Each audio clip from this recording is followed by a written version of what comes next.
Hai, masih bersama saya, Mr. Z bicara. Tentu saja bicara tentang kebenaran berdasarkan fakta, data, dan realita. Teman-teman, ada yang komentar ya, mengatakan bahwa ini kata-katanya ini tidak bagus juga, tapi kita bisa tahu sejauh mana pola pikirnya. Ada yang komentar begini, orang selingkuh kok didukung?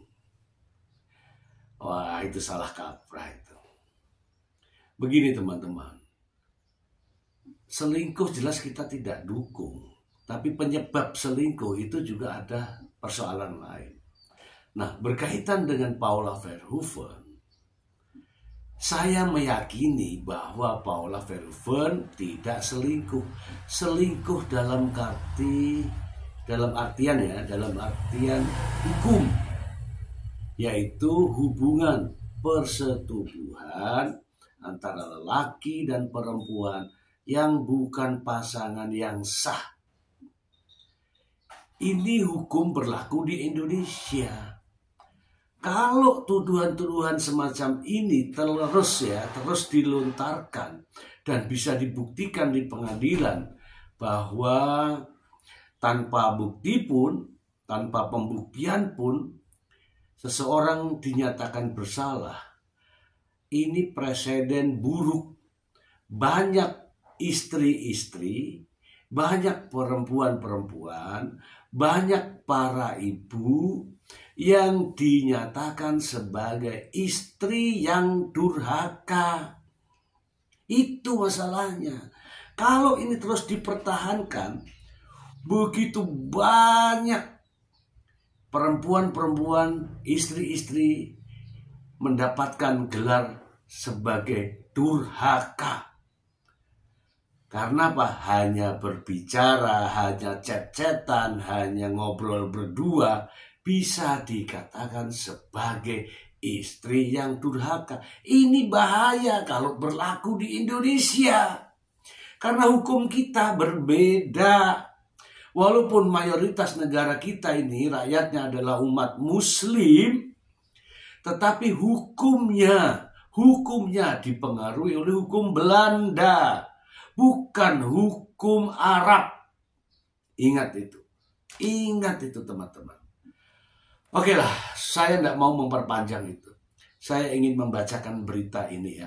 Kalaulah Paula Verhoeven itu selingkuh, kalau tuduhannya selingkuh, Paula tidak akan fight melawan Mbak Imbong. Dan buktinya, Paula banding. Supaya tidak mengundang fitnah, kita bacakan saja dari sumbernya berikut ini. Ya, kita langsung saja dari Tribun Seleb. Resmi ajukan banding atas putusan cerainya dari Mbak Imbong. Apa yang diajukan Paula Verhoeven? Tribun Newscom, Paula Verhoeven resmi mengajukan banding atas putusan cerainya dari Mbak Imbong di Pengadilan Agama Jakarta Selatan. Upaya banding Paula Verhoeven diajukan melalui tim kuasa hukumnya pada Senin 28 April 2025 secara elektronik. Bahwa hari ini 28 April 2025, tim kuasa hukum sudah menyatakan banding secara elektronik di Pengadilan Agama Jakarta Selatan, ujar Alfon Kurnia Palma. Kemudian upaya banding Paula telah diterima dan teregistrasi di Pengadilan Agama Jakarta Selatan. Alfon belum bisa membeberkan apa poin-poin dalam banding yang diajukan Paula tersebut terhadap putusan cerainya. Akta pernyataan banding secara elektronik juga sudah diterima oleh tim kuasa hukum. Artinya, secara resmi pernyataan banding sudah terregister di Pengadilan Agama Jakarta Selatan. Sebelumnya, Pengadilan Agama Jakarta Selatan mengabulkan permohonan cerai yang dilayangkan Mbak Imbong terhadap Paula Verhoeven pada tanggal 16 April 2025. Dalam putusan tersebut, Paula terbukti selingkuh dan dianggap nujus atau istri yang durhaka. kepada sang suami. Paula hanya berhak mendapatkan nafkah mut'ah sebesar 1 miliar rupiah. Wah, itu kurang itu 1 miliar, ya kan? Oke teman-teman, kita bahas ya. Kita bahas terkait dengan pengajuan banding. Oke, teman-teman, saya kasih tahu ya. Kalau menyatakan diri banding artinya tidak terima.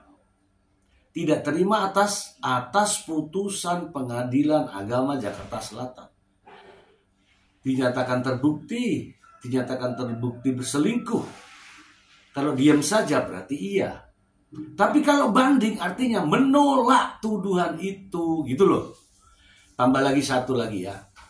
Terkait dengan putusan bahwa Paula Verhoeven dinyatakan nujus atau sebagai istri yang durhaka.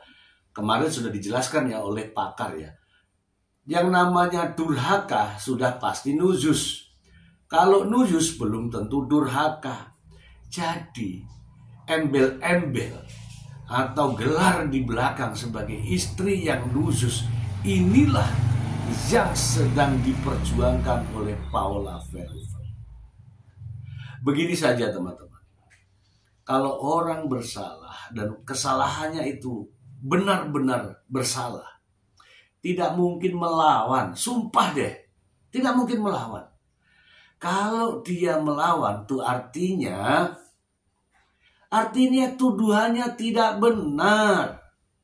Itu oke lah, segala macam rekaman percakapan, segala macam video, segala macam bukti, segala macam itu, gambar dan sebagainya. Kalau tidak melakukan hubungan gini di Indonesia loh ini, itu belum dinyatakan perselingkuhan. Jadi perselingkuhan di Indonesia itu beda dengan Arab Saudi. Oke, beda di Madinah sana. Arab Saudi, Madinah itu hukum Islam, murni hukum Islam yang berlaku. Kalau di Indonesia itu adopsi. Dasar hukum di Indonesia itu adalah berasal dari penjajahan Belanda. Jadi tidak bisa disamaratakan dengan Arab Saudi. Arab Saudi aja sekarang udah beda. Oke. Selanjutnya terkait dengan tuduhan terbukti selingkuh dan durhaka, ini juga menjadi presiden buruk di masa depan.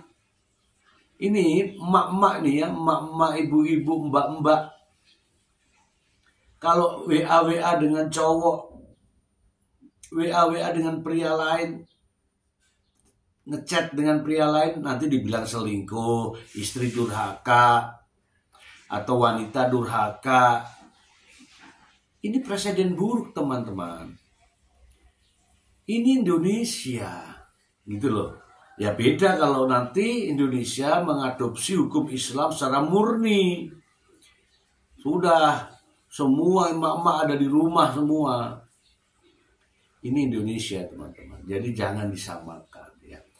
Kemudian terkait dengan komentar itu selingkuh kok didukung katanya. Justru ini yang ngomong juga perempuan, itu repotnya di situ. Justru ini ya teman-teman ya, Indonesia itu negara hukum. Indonesia bukan berdasarkan hukum Islam, bukan. Ya, bukan. Tapi mengadopsi. Namanya adopsi itu sebagian kecil disamakan gitu.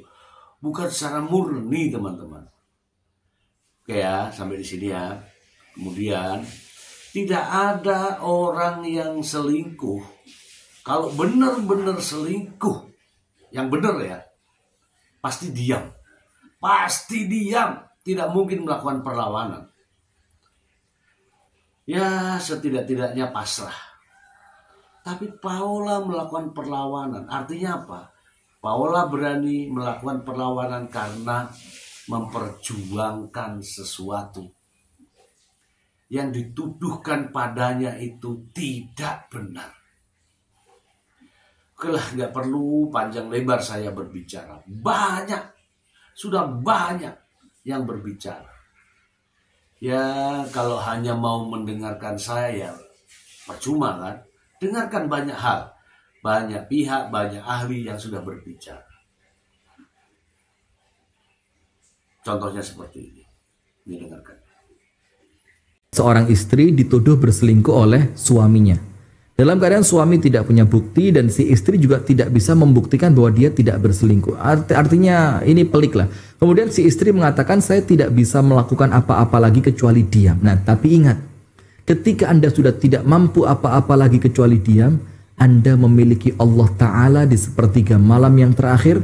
Anda bisa ungkapkan semua itu di hadapan Allah. Mungkin Anda diam di hadapan suami, tapi Anda bercerita di hadapan Allah. Dan cerita Anda di hadapan Allah, tentu itu akan menyelesaikan masalah. Barakallahu fikum. Yang barusan ini nasihat ya, nasihat dari Pak Ustadz. Dari Pak Ustadz untuk Paula Verhoeven. Ya, untuk Paula Verhoeven. Kemudian terkait dengan rekaman-rekaman yang beredar, hasil dari rekaman Baim Wong ketika Paula Verhoeven diinterogasi oleh Baim Wong, itu juga masalah teman-teman. Itu masalah. Jelas ya, merekam menyebarkan sesuatu hal yang bersifat pribadi itu pidana. Silahkan nanti pengacaranya untuk memformulasikan ya pidana apa yang terjadi. Saya tidak mau campuri, tapi yang jelas merekam seseorang itu ada undang-undangnya loh. Merekam seseorang, apalagi istri sendiri, kemudian disebarluaskan, itu jelas pidana. Oke teman-teman, itu saja yang bisa saya sampaikan. Yang jelas sampai saat ini ya, saya pribadi masih memberikan support, memberikan dukungan kepada Paula Verhoeven untuk berjuang demi nama baik dirinya dan berjuang demi keluarganya. Semoga bermanfaat. Terima kasih. Bye.